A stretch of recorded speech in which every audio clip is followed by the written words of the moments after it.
Hello friends, আজ welcome to কাজুস blog. আজ আমরা ঘরোয়া পদ্ধতিতে কীভাবে ঘরের জিনিসপত্র দিয়ে বিরিয়ানি খুব সহজে বানানো যায় সেই রেসিপিটা আজকে ট্রাই করব। তো চলুন বন্ধুরা, আমরা রেসিপিটা শুরু করি। প্রথমে এখানে চিকেন বিরিয়ানি বানানোর জন্য আমি এখানে প্রায় 600 গ্রাম মতো চিকেন বিরিয়ানি পিস করে রেখে দিয়েছি এবং চিকেনটাকে ভালো করে শুধুমাত্র নুন, সামান্য একটু তেল আর কাশ্মীরি লঙ্কা দিয়ে মেখে রেখে দিয়েছি। আর এখানে আমি 400 গ্রামের মতো চাল ভিজিয়ে রেখে দিয়েছি। এই বিরিয়ানিটি বানাতে মেন আমাদের যে ইনগ্রেডিয়েন্টস লাগে সেটা হলো পেঁয়াজ। এখানে প্রায় 2-3টে বড় পেঁয়াজ, মোটামুটি 300 গ্রাম ওজনের মতো পেঁয়াজ আমরা ভালো করে কুচিয়ে রেখে দিয়েছি। আর যে ইনগ্রেডিয়েন্টসগুলো লাগবে সেগুলো হলো আমরা 3 পিস বড় বড় করে আলু কেটে রেখে দিয়েছি।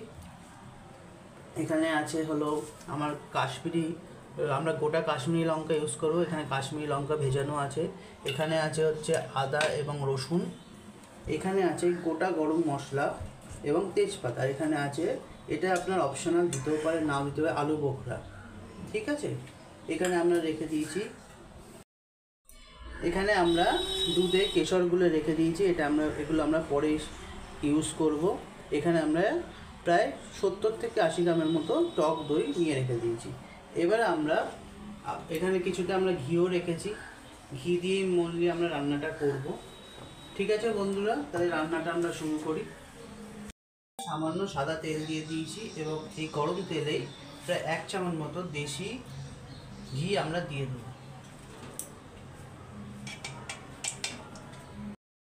এবার এই গরম তেলে আমরা পেঁয়াজগুলো দিয়ে দেবো।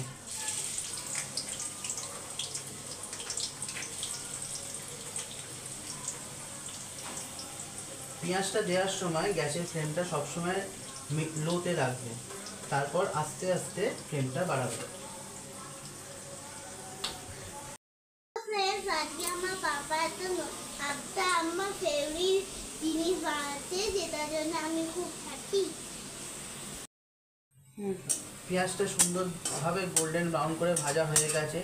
এইবারে আমি এতে সামান্য পরিমাণ জল দেবো। এখানে আমি ওই জলটা ইউজ করব যেটা আমি গোটা কাশ্মীরি লঙ্কাটা ভিজিয়ে রেখেছিলাম। তো এখানে সামান্য পরিমাণ জল দিয়ে দিলাম।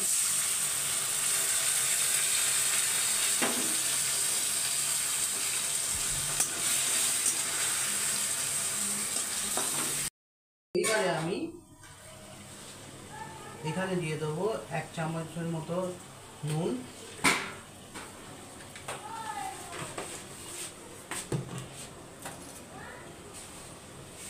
সামান্য পরিমাণ হলুদ দিয়ে দেবো। এখানে আদা, রসুন এবং কাশ্মীরি লঙ্কা বাটা পেস্টটা, যেটা আমরা মিহি করে পেস্ট করে নিয়েছি, এটা এখন এখানে দিয়ে দেবো। এবার আমরা এতে দিয়ে দেবো আলুগুলো।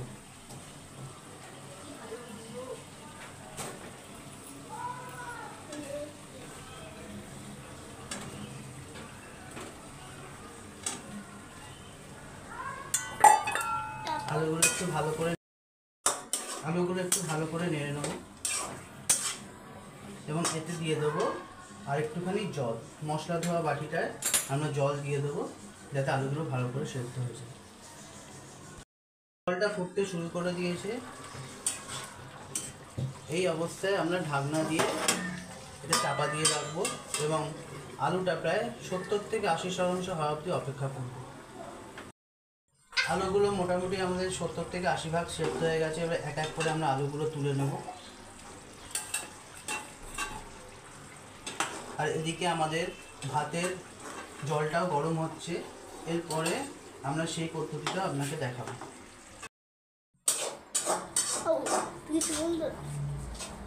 এবার এই পেঁয়াজের জলের রসেই আমরা মাংসগুলোকে এক এক করে দিয়ে দেবো।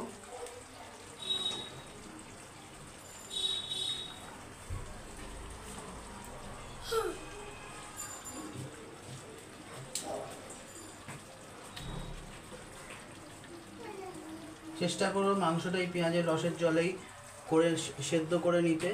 যদি একটু সামান্য জল লাগে তাহলে আমরা পরে সেটা অ্যাড করব।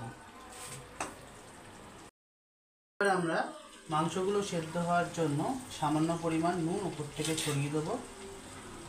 তারপর মাংসটা ঢাকনা দিয়ে 10 থেকে 12 মিনিটের জন্য সেদ্ধ হওয়ার জন্য রেখে দেবো।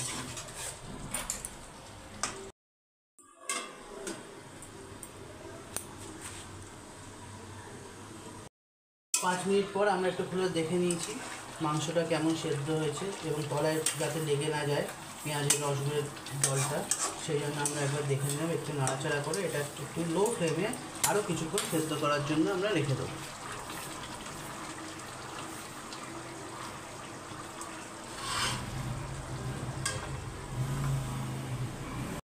আমাদের হাঁড়ির জলটা প্রায় ফুটতে শুরু করেছে। এই অবস্থা আমরা এখানে 2 চামচ মতো নুন,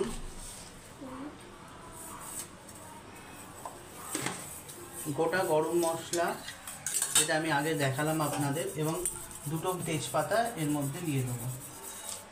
দিয়ে জলটা সম্পূর্ণ ফোটার জন্য অপেক্ষা করব। ভাতের জলটা এবার সম্পূর্ণরূপে ফুটে গেছে, মশলাগুলোর সুন্দর গন্ধ আসছে। এবার আমরা এইটায় জলটায় আমাদের ভেজানো বিরিয়ানির চালটা আস্তে আস্তে দিয়ে দেবো।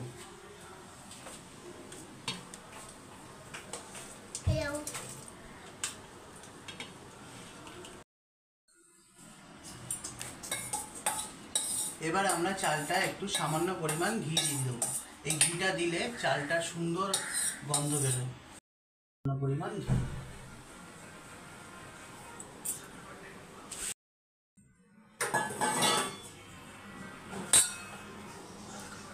এবার আমরা ঢাকনাটা চাপা দিয়ে দেব। প্রায় 70 থেকে 80% সেদ্ধ হয়ে গেছে। এই অবস্থায় আমরা গ্যাসের ফ্লেমটা অফ করে দেবো। এবার আমরা এই জায়গাটায় আলুগুলো, সেদ্ধ করে রাখা আলুগুলো এক এক করে দিয়ে দেবো।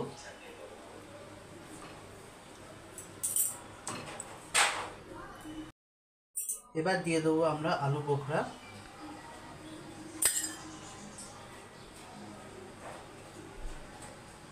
এরপর আমরা কিছুটা টক দই ছড়িয়ে দেবো।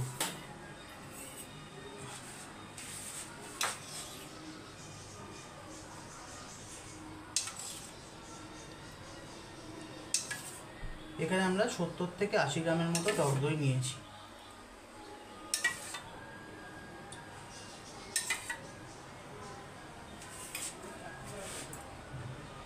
ওপর থেকে এভারেস্টের শাহি বিরিয়ানি মশলা ছড়িয়ে দেবো।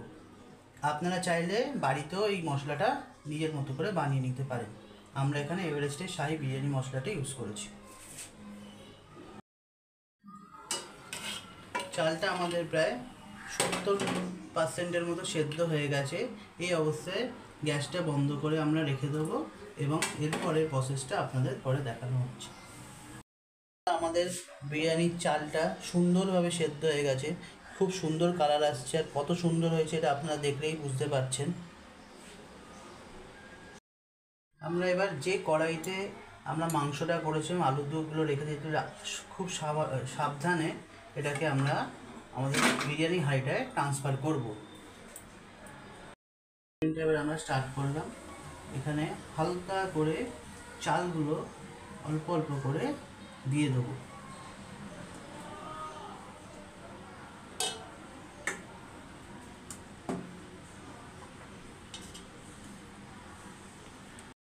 করেছে যে কাজু বিরিয়ানিতে ডিমও চাই, তাই এর উপর আমরা ডিমও দিয়ে দেবো।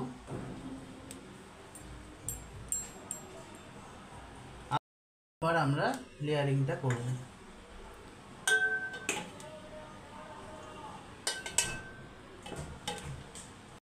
আমরা দুধ এবং কেশরের মিশ্রণটা উপর থেকে ভালো করে দিয়ে দেবো। এর উপর আবার একটা চালের লেয়ার করব।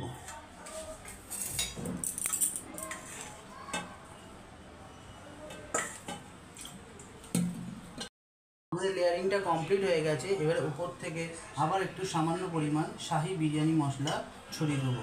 এই বিরিয়ানিটা বানাতে আমি কোনো কেওড়ার জল বা আতর জল এগুলো এবং কোনো আর্টিফিশিয়াল ফুড কালার ইউজ করিনি। বাড়িতে যা যা পাওয়া যায় সেইগুলো দিয়ে বিরিয়ানিটা করার চেষ্টা করেছি। এবার উপরের লেয়ারে আমি একটুখানি সামান্য ঘি দিয়ে দেবো।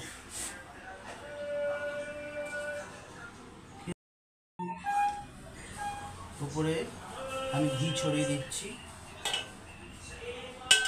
এরপরে ঢাকনা বন্ধ করে আমরা বিরিয়ানিটা দমে প্রায় 20 থেকে 25 মিনিট রেখে দেবো। বিরিয়ানিটা আমরা দমে রেখেছি।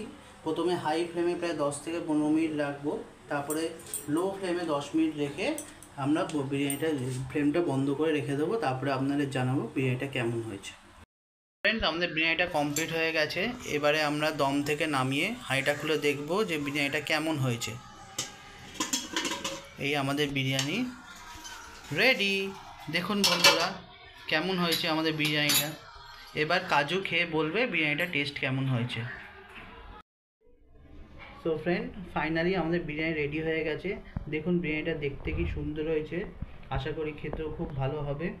একদম দোকানের মতো কালার এসছে। বাড়িতে একদম ঘরোয়া পদ্ধতিতে বানানো আমাদের চিকেন বিরিয়ানি। খেয়ে কাজু বলবে যে রেসিপিটা আজ কেমন হলো। খাওয়া শুরু করছে। দেখুন বন্ধুরা মাংসটাও কত সফট হয়েছে, আলুটাও দেখে নিন একদম নরম গলে গেছে।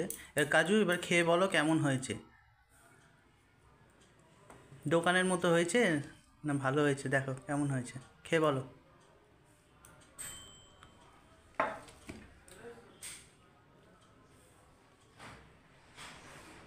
কেমন হয়েছে? হ্যাঁ, তো কাজু থামস আপ দিয়ে দিয়েছে। বিরিয়ানিটা ভালো হয়েছে, ভালো লেগেছে তো? ব্যাস। প্লিজ আজকের রেসিপিটা আপনাদের কেমন লাগলো আপনারা এইভাবে বানিয়ে আমাকে জানাবেন, এবং অবশ্যই চ্যানেলটা লাইক, শেয়ার এবং সাবস্ক্রাইব করতে ভুলবেন না। ধন্যবাদ।